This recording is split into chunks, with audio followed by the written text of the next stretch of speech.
Rock pesado? Triângulo? A vida é uma corrida. Emílio Santana. Alexandre Rampinelli. Isso é Motley Crue? É, mas não é, né? Zé Ramalho. Cantando aí sobre stage. Inversão nacional. Você conhece Motley Crue? Não. Não. Não. Dá uma pesquisada lá. É bom. Vou pesquisar. Como é que é o nome? Motley Crue. Motley. Duais de espadas. Esse aqui são umas colaborações que o Robertinho do Recife e o Zé Ramalho fizeram. Motley mesmo? Motley. Isso. Motley Crue. Ah, tá aqui, ó. Aí.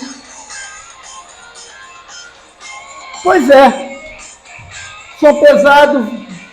Heavy Metal Thunder. Vamos falar de estrada. Na época que eu tinha Velocidade. Vamos fazer um recap do Tour de France. Eu que não acompanhei bilhufas, Pois é. como bom ciclista que eu sou. Como bom ciclista que você é. Vou te contar então. Então me conte. Então, o resumo do Ó, gostei do seu boné. meu boné do Tour de France, Eu vou... que minha irmã trouxe para mim, da loja oficial do Tour de France, na Champs-Élysées. Ela foi em 2012 ou 2013. Muito, muito legal. Tem 10 anos esse boné. Eu vi hoje pesquisando sobre as próximas provas de ciclismo, aquela coisa toda. Tem o Tour de Bretagne, tem a Vuelta, Tem o Mundial agora. tem o Mundial agora esse mês. Cara, o Mundial de Glasgow, na Isso. Escócia, vai reunir todas as modalidades pela primeira vez do ciclismo. São mais de 20 modalidades em disputa. Vai ser bacanão Porra, vai ser massa. esse Mundial. São ser 2 massa. finais de semana e a semana Inteira. inteira. São 10 dias de competição. Maneiro. E aí eu estava vendo a camisa, né, da Vuelta. Porra, as camisas bacanas da Mas Vuelta. agora tá todo mundo, só se fala de campeonato mundial. Tá? Sim. As seleções estão se definindo. Quem estava competindo um com o outro Cara, ali, vi aí pá, agora é uma da mesma seleção, a equipezinha. seleção belga tá um Ah, tá uma uva, né, cara? Wouter van Aert, o Remco Evenepoel, o Jasper Philipsen. Tem pelo menos 5 caras aí. E altíssimo Jasper nível. Stuyven, muito forte, cara. Nível Muito forte. estratosférico. Os caras Puta estão merda, lá. devagarinho. O Pogacar vai correr pela Eslovênia. Deixa eu ver se eu pego aqui a seleção belga. A seleção belga. Ah, Wout van Aert, um monstro. ah, Remco Evenepoel, atual campeão mundial. uhum. Atual campeão da Vuelta. Apesar de seus competidores terem caído durante a competição, caiu no seus polo. rivais ali, né? Vitor Campenaerts, que é um cara, um rolador fortíssimo. Jasper Stuyven, Thies Benoot, que acho que é o atual campeão de estrada belga. O atual que foi agora é o Remco. Campeão mundial e campeão. E são molecões, né, cara? Yves Lampaert, o Rui Donk, que esse eu não conheço, Frederic Frisson e o Jasper Philipsen, que foi o camisa verde do Tour de France agora. Muito bem. Bom, Vamos falar de Tour de France. Aconteceu aí durante o mês de julho, o Tour de France. Foi 22 dias de prova. 22 dias de prova. Acho que foi uma grande exibição. E no final das contas, a análise que a gente vai fazer vai ser uma análise que vai ser feita em cima da condição física, que foi o que definiu o Tour de France. Né? Então, chegar lá na etapa 16, eu vou... O Tour de France esse ano começou na Espanha, no País Basco. Né? E durante 4 dias percorreram as estradas, inclusive fazendo o percurso da Clássica São Sebastião, que é uma clássica muito importante antes do Campeonato Mundial. Inclusive, que foi esse final de semana agora, o Remco Evenepoel ganhou a Clássica São Sebastião. Então é um apronto ali para o Mundial. É um aquecimento, né? Quando o Mundial também é chegado em sprint, já dá a predição de quem pode ganhar. Quem tem chance, quem tem mais chance. Então, grandes nomes do ciclismo ganharam Clássica São Sebastião. Por exemplo, o Lance Armstrong ganhou, o Mark Cavendish ganhou. Mark Cavendish eu acho que ganhou mais de uma vez. É uma provona. Então, Cavendish, eu torci por ele caiu. Pois é, cara. O Cavendish caiu. Torci por ele. Na temporada que ele poderia, ganhando uma etapa, fazer o recorde de etapas ganhas, que ele está empatado com o Ed Merckx, né? E ele veio numa crescente na prova. Nas primeiras etapas não apareceu no sprint e tal, depois ele começou, apareceu 2 vezes, depois ele foi em segundo lugar, sendo que ele arrancou primeiro e começou a falhar a marcha dele. Dá pra ver ele... Sério? Tipo assim, tá falando tá raso. Na hora que deu pra ver, eu falei assim, caraca, tá caindo a marcha. E aí o Philipsen passou ele na risca, ele fez segundo. No dia seguinte, ele caiu, quebrou a clavícula e ficou de fora do Tour de France. Mas ele caiu no sprint ou ele caiu no meio da prova? Não, caiu numa queda no meio da prova. Sozinho? Não, embolou com alguém lá, mas tipo assim, uma queda boba, mas caiu já... Sentou e já era. Torci por ele. Sobre o Mark Cavendish, cara, ressaltar que foi um dos maiores ciclistas, apesar de sprinter, que a gente tem essa coisa. Ele não é um all-round, né? Não ganha qualquer prova, não faz qualquer coisa. Mas, além de ter as vitórias que ele teve, no Campeonato Mundial, várias vezes camisa verde Tour de France, várias vezes vencedor de pontos, tanto da Vuelta quanto do Giro de Itália. O Mark Cavendish que começou a carreira, com o Mark Cavendish que terminou a carreira, principalmente nas voltas, que nas primeiras voltas ele ia até a etapa 10, 12, depois saía antes das montanhas, e depois passou a chegar em Paris, e depois, cara, é um grande atleta. Se finalizar a carreira agora, um dos maiores ciclistas que já sentou numa bicicleta, um dos maiores atletas Isso que eu ia falar. já sentou numa bicicleta.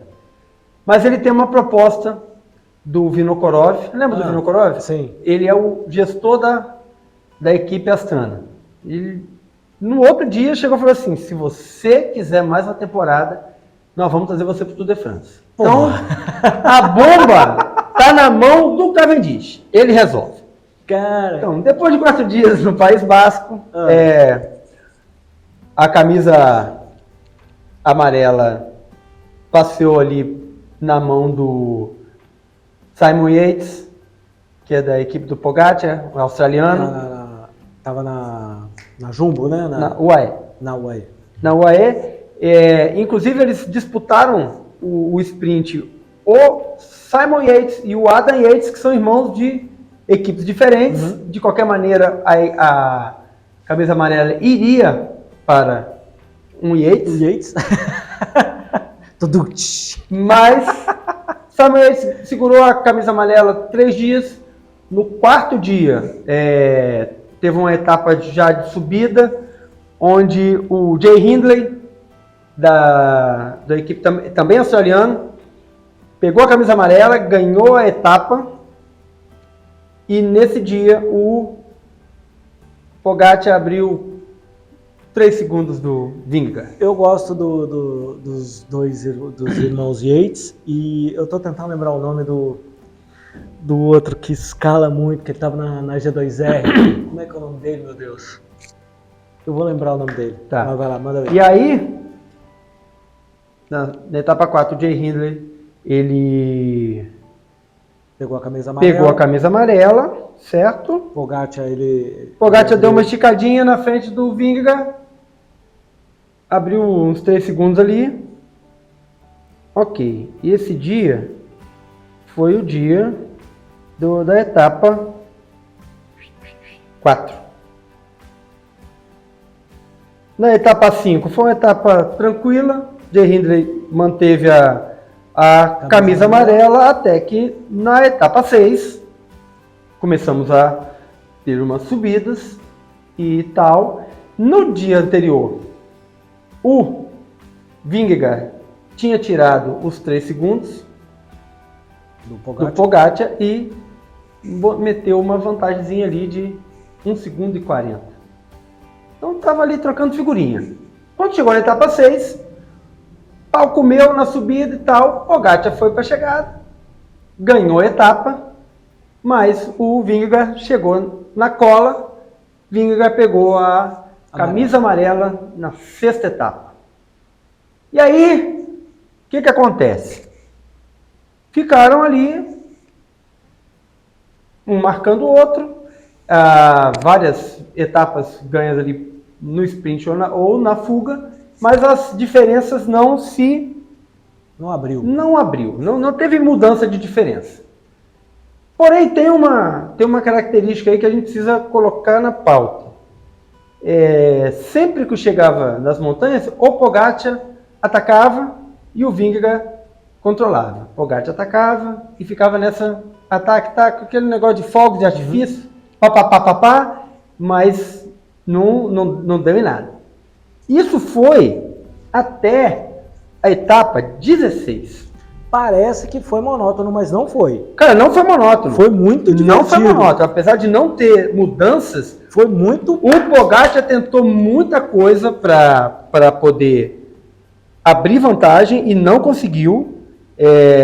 O Pogacar, vamos colocar aqui, ele é o queridinho da mídia. Porque o Pogacar ganhou com 21 anos lá o Tour de France, há 5 anos atrás.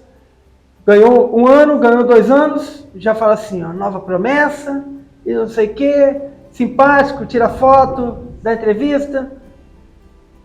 Só que Pogacar, aí vem a minha análise. Pogacar ganhou um Tour de France numa transição de gerações, sim, porque estava ali. Ele aproveitou o momento. Não, ele era o melhor do ano. Sim, ok. Sim.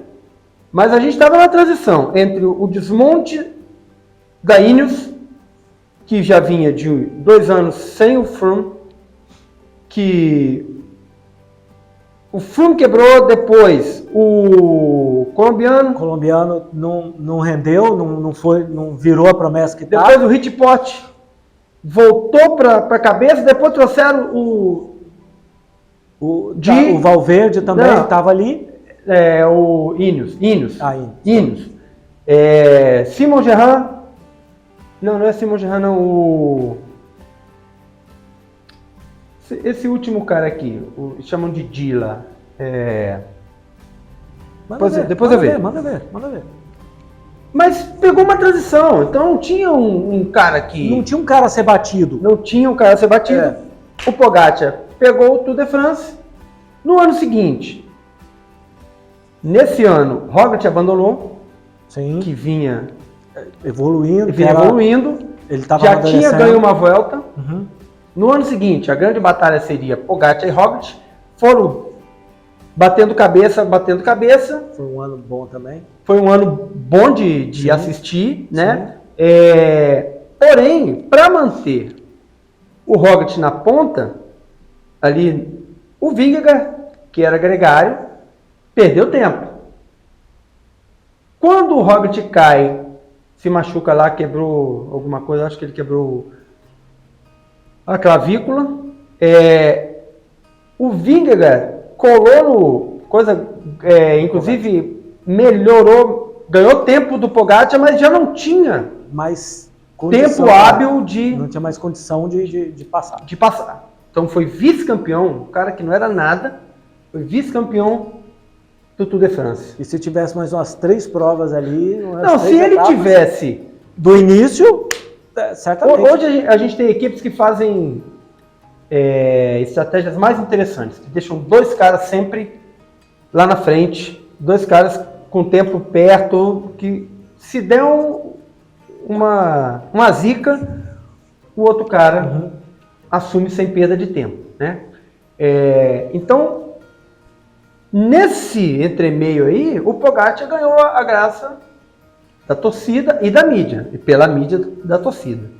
Só que Vingegaard veio galgando espaço até estar à frente do Roglic, que é um grande ciclista, tem 5 títulos de Vuelta, a Espanha, 1 ou 2 títulos de Giro de Itália. O Roglic não é um cara não é um estagiário. Não é um estagiário. Não. É um cara muito bem consolidado, inclusive. Então, esse é o Pogačar, o queridinho da mídia e tal, todo mundo sempre está apostando que ele vai ganhar. Só que não estão vendo os caras que estão trabalhando por trás. Então a gente entrou nessa coisa aí do Vingegaard, já campeão no ano passado, contra o Pogačar, bicampeão dos 2 anos anteriores. Então a gente tem aí Pogačar com 2 primeiros lugares, certo? Um terceiro ou quarto, que eu acho que ele perdeu, no ano anterior, eu acho que ele... antes dele ser primeiro, ele foi, eu acho que quarto. No ano anterior, ele foi vice? No ano passado? Ou ele perdeu o vice? Não, ele foi vice. Ele foi vice? Foi vice. Tá, então vem de um vice, e o Vingegaard com o vice um título, então... Então parece. Né? Quando chegou na etapa 16, na verdade, a etapa 16 é um dia depois do segundo descanso. Tá, uma terça-feira. Uma terça-feira, que é o descanso, né? Sim, a segunda é o na descanso. A terça-feira... Segunda é o descanso. Segunda é o descanso. Na terça-feira, temos um contra-relógio. Isso que eu ia falar, foram 2 ou 1? Você lembra? Cara, foi... Normalmente, um é logo no início, e o segundo é mais no contra-relógio. Um contra-relógio? Um contra-relógio, com predominância de subida, todo mundo cravando que o Pogačar ia abrir. Cara, foram pro pau, o Wout van Aert fez uma puta prova. Nossa, eu gosto dele, cara. Liderando, Ele é um animal, cara. Agora vamos abrir o leque pro Wout van Aert. Eu acho que dos últimos 5 anos, ele é o cara que substitui o Alaphilippe. Ele substitui e bota um nível acima, porque ele é fantástico em todas as competências. Pois é, eu acho o Alaphilippe também foda, cara. Mas na montanha, o Alaphilippe não toca com o Wout van Aert. Não vai, verdade.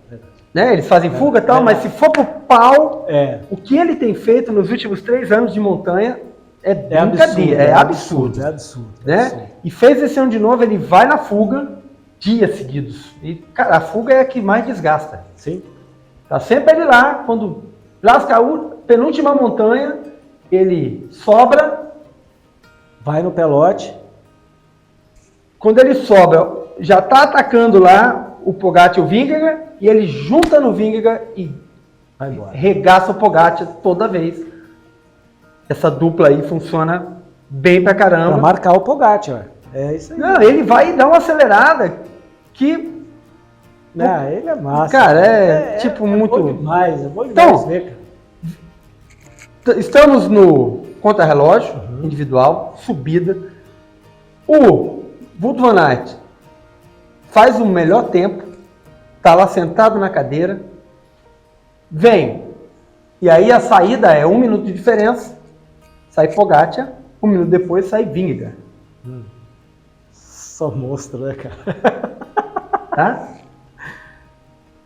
O que acontece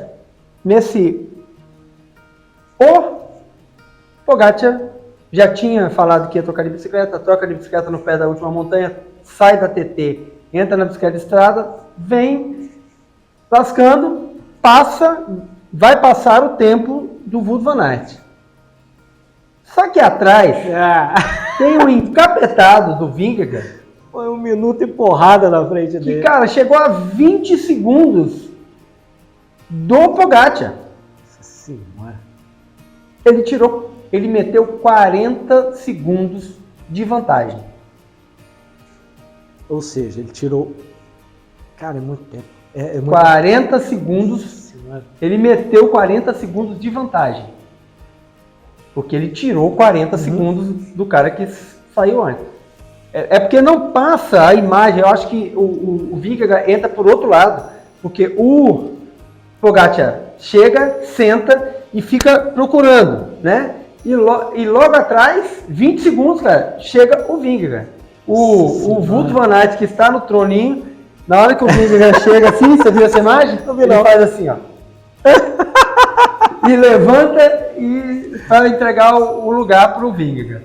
E aí o Vingegaard assume não, já estava com a camisa amarela, foi uma das maiores demonstrações de contrarrelógio da história, analisado pela mídia, né? E vamos para o próximo dia. Qual é a expectativa? Montanha. Última seria uma chance do Pogacar aproveitar um Vingegaard cansado, porque, Ou não. porque fez uma super apresentação, e nesse dia, simplesmente, o Pogacar evapora e o Vingegaard mete 7 minutos no Pogacar. Nossa senhora. Cara, 7 minutos no ciclismo, para você ter ideia, é tipo botar uma volta de Fórmula 1 no segundo colocado. O primeiro colocado... 7 minutos é muito tempo. É muito tempo. Numa etapa, Não. é muito tempo. Veja bem, 40 segundos No no contra-relógio contra-relógio de quem absurdo. sai 1 minuto depois é um absurdo. Cara, isso aí... 7 minutos na Isso montanha. aí equivale à época de Ayrton Senna, que ele dava volta no segundo colocado. É isso, cara. 7 minutos numa etapa. Então foi ali a coroação do Vingegaard. E aí a gente vai entrar na parte da análise do desempenho. O que aconteceu? O Pogacar veio gastando. Quando chegou no contra-relógio, que era uma aposta que ele fez firme, ele gastou tudo que ele tinha. Mesmo um dia depois de um descanso. Estão há 17 dias correndo, diariamente. E o Vingegaard, que gastou menos, por quê? Porque ele não atacava, ele respondia. Então ele modula a reação, tá certo? Controla, e ele põe a pressão no Pogacar, Então, ele que põe a pressão. Quem fazia os ataques era o Wout van Aert, que fazia as acelerações, e ele modulado, tal, já sabe, né? O Pogacar gastou tudo que tinha. Nossa, jogo de equipe maneiro, cara. O Vingegaard tinha mais sobrando. A gente está falando de basicamente glicogênio muscular. Ele tem não só uma performance melhor, mas ele tem uma melhor capacidade de repor glicogênio de um dia para o outro. E ele tem uma maior capacidade de armazenar glicogênio muscular do que o Pogacar. Como é que você sabe isso? Pelo histórico das apresentações. Tá certo? Então, quando chega nessa condição aí do dia 17, não tem mais o que fazer com 7 minutos. Com 7 minutos e 48 que ele abriu. Não tem mais o que fazer. É esperar chegar a Paris. Pogacar ainda tentou no sábado na etapa rainha. Chegou 20 segundos. Aí quem tem 7 minutos e 48 Tá muito preocupado. não está preocupado. O Vingegaard só administrou, né? O Pogacar ganhou a etapa e o Vingegaard chegou ali em segundo, terceiro, manteve sua vantagem, entrou em amarelo em Paris, desfilou com a sua equipe e esse é o show do Tour de France. Ganhou quem tinha mais. Sensacional, sensacional. É uma organização de equipe também absurda, é muito legal. Uma organização de equipe absurda, uma equipe muito bem montada. Né? Nós temos aqui um belga aqui, que é o talismã da Jumbo-Visma, que é a equipe do Vingegaard e do Wout van Aert e do Roglic. Uma equipe hoje é uma das mais ricas, não é? Cara, eu não sei se ela é rica realmente, como a Ineos. Eu sei que a Ineos é muito rica. Muito rica. A UAE é muito rica. Muito rica, porque é uma equipe de príncipe árabe, né? Dos árabes lá. A Jumbo-Visma, eu não sei qual é a condição de dinheiro, mas eles fizeram um investimento em plantel que foi super feliz e rende, tipo, pra caramba. Tem duas coisas que a gente precisa falar aqui ainda. Primeira coisa é esse cara que é o... Peraí que agora para eu achar, deixa eu lembrar aqui. Nós temos um gregário que fantástico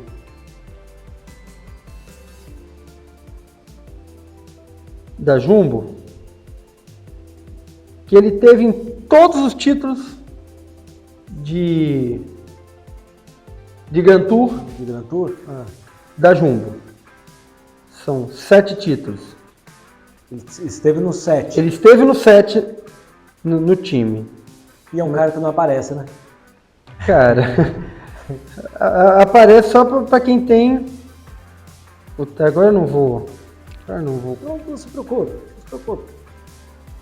Ok. A gente põe na descrição do vídeo.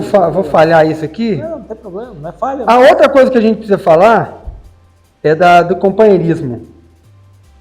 É do companheirismo do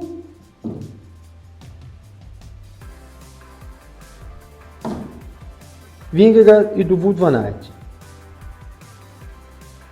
Quando Vingegaard coloca 7 minutos Pode ir falando. na etapa de montanha da etapa 17, com a ajuda de Wout van Aert, que sela a vitória, o Wout van Aert chega para o Vingegaard, como capitão da equipe, e fala assim: meu filho vai nascer a qualquer momento. Posso ir para casa?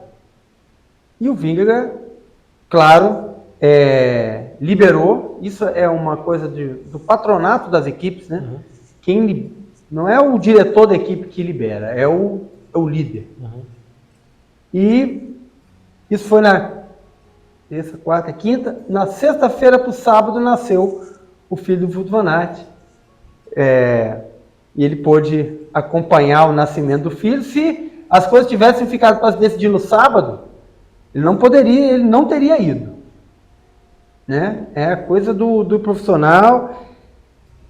E na segunda-feira, o Vingegaard, antes de ir para casa, passou na casa do Wout van Aert e levou uma camisa amarela pro bebê lá. E no pódio ele levou o número do Van Aert e exibiu lá Legal. na hora de receber o prêmio de melhor equipe. Cara, eu preciso achar esse camarada aqui pra gente não ficar com esse espaço em branco. Foi o esloveno, o Primož Roglic. Não, tô falando, Tô falando do... Foi campeão com todos aqui. Esse cara que foi campeão, que é o... Caramba... Não vou achar. Whatever. Vai ficar faltando esse dado aí. Steven Kruijswijk. Não. Kruijswijk já nem tá mais na... Kruijswijk foi uma promessa belga que não vingou desde 2011. Kruijswijk correu na RadioShack. Na RadioShack? Kruijswijk correu na Rabobank em 2011.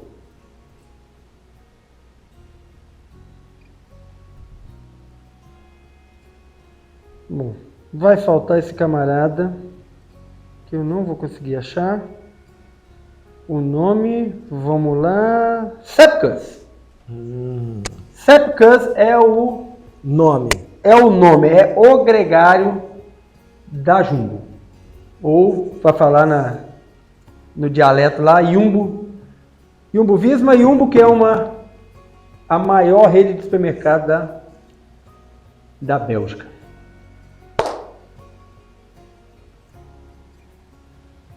Cara, Beleza? beleza. Agora a gente vai ficar de olho nesses caras para o Campeonato Mundial, que é agora em agosto. E as equipes seleções estão se definindo. Promete ser uma montanhosa, porque a Escócia é montanhosa, né? Então a gente tem aí a Bélgica, Finalzinho de verão, né? que vem muito forte.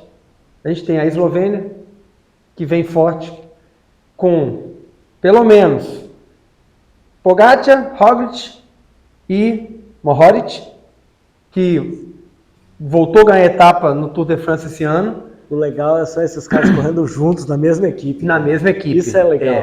Isso é legal. A gente tem sempre a Grã-Bretanha forte, Sim. como equipe. A gente tem uma Holanda forte. A gente tem uma França que vem forte, porque está com bons montanhistas. Temos aí Equador e Colômbia, que eventualmente podem dar uma beliscada. Sempre vem para dar trabalho. Né? Ainda mais em circuitos que forem mais montanhosos, são bem... Os americanos não costumam... Eles participam, vêm e tal, mas não tem... Preciso fazer uma análise dos americanos que estão na seleção. O Canadá tem uma possibilidade boa, que o Canadá foi... Eu acho que vem para dar trabalho. O Woods foi medalha de bronze Foi medalha de bronze na Olimpíada e ele ganhou uma etapa agora no Tour de France e tem um outro canadense que ganhou uma etapa no Tour de France. Então a gente tem um Canadá aí interessante, tanto no masculino quanto no feminino, porque eu acho que foi prata no último Mundial também feminino no Canadá. O feminino do Canadá é bem forte. Tem uma menina do Canadá, canadense lá, caraca, ela é porreta. E nesse final de semana também encerrou o Tour de France, que é a versão feminina do Tour de France, que teve como campeã Demi Vollering, belga, na equipe belga SDX, também sustentou a camisa amarela aí por quase todas as etapas. É isso. Um dia de ciclismo aqui no A Vida é uma Corrida. Fique ligado. A gente volta, quem sabe, com comentários do Campeonato Mundial de Ciclismo. Pô, legal. E aí a gente já vai adiantando as coisas para a Olimpíada, né? Tem que fazer um projeto para a Olimpíada aí para animar essa parada. Eu tava com um calendário aqui bom de ver as próximas aí, mas legal. Mas gostei. É isso. Vambora.